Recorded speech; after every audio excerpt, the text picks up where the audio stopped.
رب العالمین الصلاۃ والسلام علی رسولہ الامین اما بعد برادران اسلام السلام علیکم ورحمۃ اللہ وبرکاتہ۔ پچھلے سبق میں رب کائنات نے بنی اسرائیل کی عہد شکنیوں کا تذکرہ فرمایا اس انداز میں کہ انہیں حکم کیا دیا گیا تھا اور اس کے برعکس وہ کرتے کیا رہے۔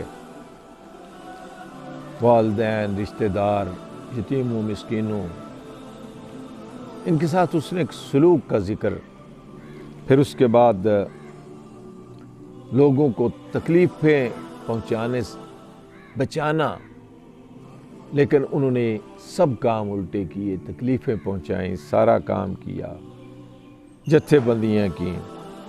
اب اللہ تعالیٰ ارشاد فرما رہے ہیں کہ اولئک الذین اشتروا الحیات الدنیا بالآخرہ۔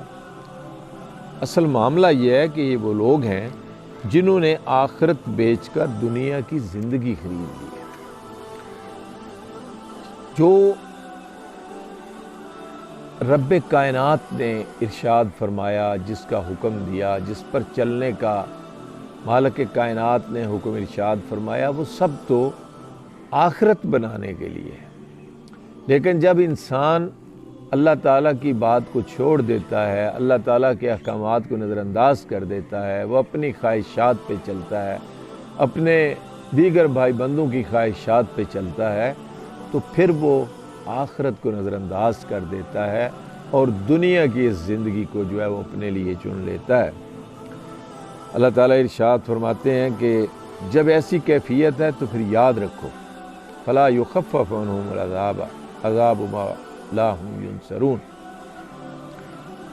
ان کی سزا میں کوئی تخفیف نہیں ہوگی اور نہ انہیں کوئی مدد پہنچ سکے گی۔ یعنی ان کا یہ دعویٰ خالی خولی ہے کہ ہمارے ساتھ جو ہے وہ امتیازی سلوک ہوگا، ہم بچ جائیں گے اور جہنم میں ڈالے بھی گئے تو نکال لیے جائیں گے۔ ایسا معاملہ نہیں ہے۔ اللہ تعالیٰ فرماتے ہیں کوئی تخفیف نہیں ہوگی اور کوئی مدد بھی نہیں ہوگی۔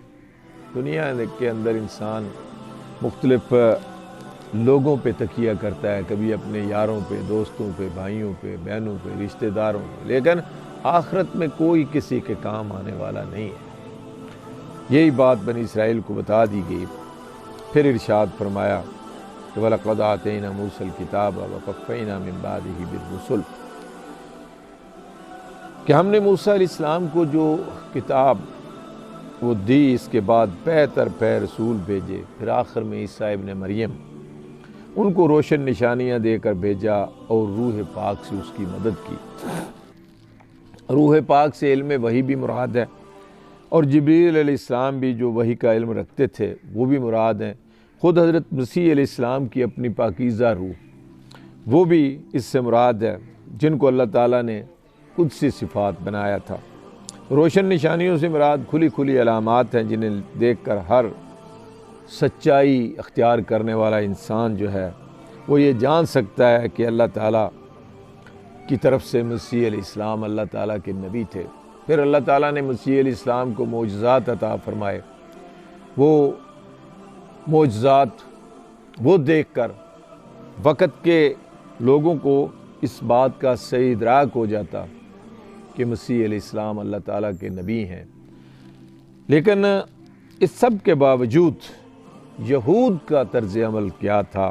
اللہ تعالیٰ فرما رہے ہیں کہ پھر یہ تمہارا کیا طرز عمل ہے کہ جب بھی کوئی رسول تمہاری خواہشات نفس کے خلاف کوئی چیز لے کر آیا تو تم نے اس کے مقابلے میں سرکشی کی اور اس کو قتل کر ڈالا۔ عیسیٰ علیہ السلام سے پہلے کئی انبیاء کو انہوں نے قتل کیا جن کا تذکرہ اس سے پہلے گزر چکا ہے۔ عیسیٰ علیہ السلام کو بھی انہوں نے اپنی دانست میں پھانسی دی تھی۔ یہ اللہ تعالیٰ کا اپنا معاملہ ہے، اس نے عیسیٰ علیہ السلام کو آسمان پہ اٹھا لیا۔ اللہ تعالیٰ ان کے اسی طرز عمل کا تذکرہ کرتے ہوئے فرما رہے ہیں کہ وہ کہتے ہیں کہ ہمارے دل محفوظ ہیں، یعنی ہم محمد صلی اللہ علیہ وسلم کی بات کو نہیں مان رہے، اس سے پہلے عیسیٰ علیہ السلام کی بات کو نہیں مانا، اپنے عقیدے میں ہم اتنے پختہ ہیں کہ تم جو کچھ کہتے رہو ہم نہیں ماننے والے، یہ بات تعصب، ہٹ دھرمی، جاہلانہ رسوم و رواج ان کی بنیاد پر وہ کہتے اور اپنے عقیدے کی مضبوطی کا نام دے کر اس کو ایک خوبی شمار کرتے، جبکہ رب کائنات نے یہ بات ارشاد فرمائی کہ اصل معاملہ یہ نہیں ہے، بلکہ اصل بات یہ ہے کہ ان کے کفر کی وجہ سے ان پر اللہ تعالیٰ کی پھٹکار پڑی ہوئی ہے، انکار کر رہے ہیں، کفر کر رہے ہیں، اللہ تعالیٰ نے ان پر پھٹکار ڈال دیا، لعنت ڈال دیا، اس لیے وہ اب ایمان نہیں لاتے۔ فَقَلِيلًا مَا يُؤْمِنُونَ، اگر کوئی ایمان لائے گا بھی بہت تھوڑے ہیں، کم ہی یہ لوگ ایمان لانے والے ہیں، تو یہ لعنت اور پھٹکار ان کے گلے کا طوق جو ہے وہ بنے گی۔ اللہ تعالیٰ سے دعا ہے کہ اللہ تعالیٰ ان کے طرز عمل سے ہمیں بچائے اور اللہ رب العالمین اپنے خالص بندوں میں ہمارا شمار کرے۔ وآخر دعوانا الحمدللہ رب العالمین۔